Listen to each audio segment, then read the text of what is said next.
Good morning Year 6, I hope you had a lovely weekend. So for this week's English we're going to be focusing on poetry. It's a beautiful sunny day out here, but the setting for our poem is quite different, and that's what we're going to be focusing on today.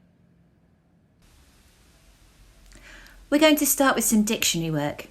If you've got a dictionary at home you can use that, or you could use an online dictionary on your computer. Read through the words on the left and match them to the meanings on the right, which are in a different order. Remember, you can use a process of elimination.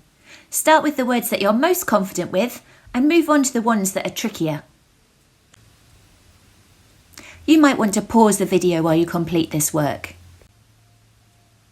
The correct meanings are champed means chewed on, smote is knocked, leaf-fringed sill is an overgrown window, perplexed is puzzled, turret is a tower on a building, host is a large group, and phantom means something unreal or ghostly.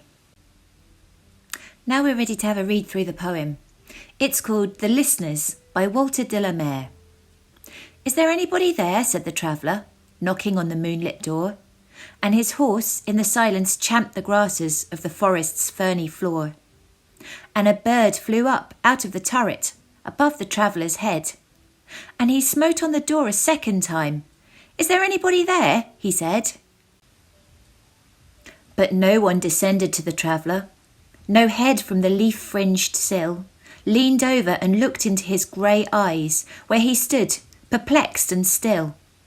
But only a host of phantom listeners that dwelt in the lone house then stood listening in the quiet of the moonlight to that voice from the world of men. Reading through this poem, I noticed that the poet, Walter de la Mare, has included lots of details to describe the setting, the place where the poem takes place. I'd like you to pause the video and see what details you can find.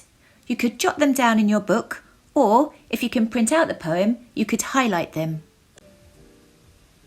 Some of the details you might have noticed include the moonlit door, the turret on the building, the ferny forest where lots of plants are growing, a bird flying, the leaf-fringed sill, the overgrown window on the building. The poet describes the lone house. It's all out on its own. And the poem takes place at night.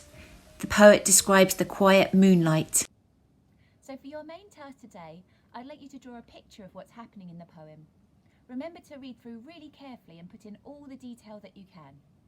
When you've finished, write a short summary of what's happened in the poem next to your picture. And as a final challenge, can you write a summary in just 20 words?